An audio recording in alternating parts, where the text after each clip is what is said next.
નમસ્કાર. ચાલો આજે એક મોટા ફેરફાર વિશે વાત કરીએ. ગુજરાતમાં હવે મિલકતની વારસાઈ માટે સરકારી કચેરીઓના ધક્કા ખાવાની જરૂર લગભગ પૂરી થઈ ગઈ છે. હા, એક નવા ડિજિટલ યુગની શરૂઆત થઈ છે જે આખી પ્રક્રિયાને જડમૂળથી બદલી નાખશે. તો ચાલો ઊંડાણમાં સમજીએ કે આ ક્રાંતિકારી ફેરફાર આપણા સૌ માટે શું અર્થ ધરાવે છે. પણ સવાલ એ થાય કે આટલા મોટા ફેરફારની જરૂર કેમ પડી? તો એ સમજવા માટે આપણે પહેલાં એ જોવું પડશે કે જૂની સિસ્ટમમાં તકલીફો શું હતી. અરે, એ દિવસો તો યાદ જ હશે નહીં. પંચાયત કે તલાટીની ઓફિસના અનંત ચક્કર, મહિનાઓ સુધી ચાલતી પ્રક્રિયા અને પેલા કાગળોના ઢગલા. સાચું કહું તો આ ખાલી સમયનો બગાડ નહોતો, એ તો એક રીતનો માનસિક ત્રાસ હતો.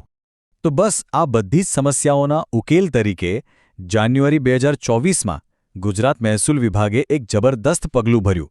એમણે ટેકનોલોજી આધારિત નવા નિયમો રજૂ કર્યા જે આખી વારસાઈ પ્રક્રિયાને એકદમ આધુનિક બનાવી દે છે. અને આ નવા નિયમોનો હેતુ એકદમ સ્પષ્ટ છે. એક એવી સિસ્ટમ બનાવવી જે પારદર્શક હોય, ખૂબ જ ઝડપી હોય અને જેમાં છેતરપિંડીને કોઈ સ્થાન જ ન હોય.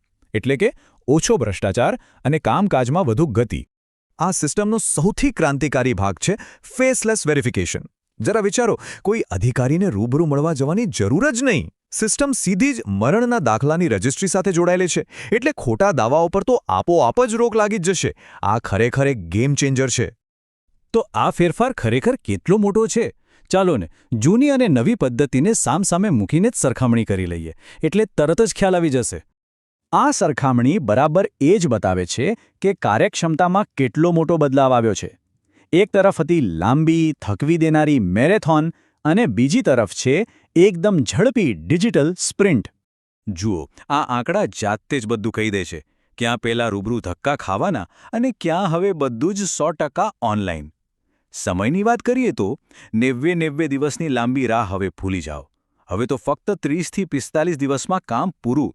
અને પેલા ટપાલની રાહ જોવાની એ પણ ગયું. હવે તો સીધા ફોન પર જ SMS અને WhatsApp પર અપડેટ્સ આવી જશે. અને હા, કાગળની ફાઇલોના ઢગલામાંથી પણ છુટકારો. બસ PDF અપલોડ કરો અને કામ થઈ ગયું. તો આટલી સરળ અને ઝડપી પ્રક્રિયાનો લાભ લેવા માટે કઈ કઈ વસ્તુઓ તૈયાર રાખવી પડશે? ચાલો જરૂરી દસ્તાવેજોની યાદી પર એક નજર નાખી લઈએ. સૌથી મોટી રાહત તો કાગળ કામમાં મળી છે. હવે પેલા લાંબા, લચક અને જટિલ કાનૂની સોગંદનામાની કોઈ જરૂર નથી.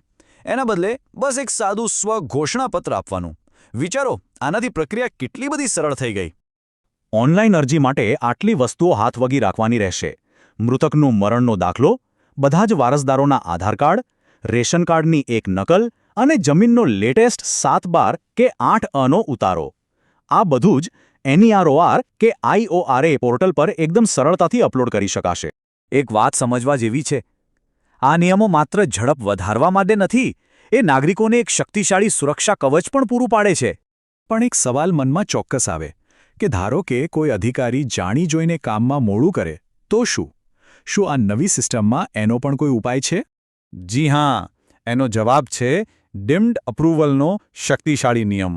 આ એક એવી જોગવાઈ છે જે અધિકારીઓને એમની જવાબદારીમાંથી છટકવા નહીં દે. અને આ નિયમ માટેની જે સમયમર્યાદા નક્કી કરાઈ છે એ છે માત્ર 45 દિવસ.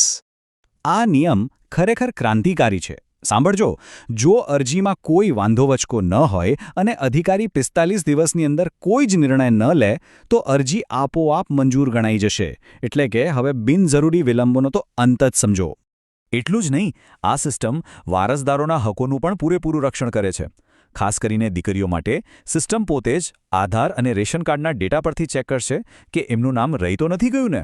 આ ઉપરાંત વિડીયો કોન્ફરન્સિંગથી હક જતો કરવાની સુવિધા અને સતત મળતા અપડેટ્સ આખી પ્રક્રિયાને વધુ પારદર્શક બનાવે છે. ચાલો હવે અંતમાં કેટલીક ખૂબ જ મહત્વની ટિપ્સ જોઈ લઈએ જેથી અરજી કરવામાં કોઈ ભૂલ ન થાય અને કામ એકદમ સરળતાથી પાર પડી જાય.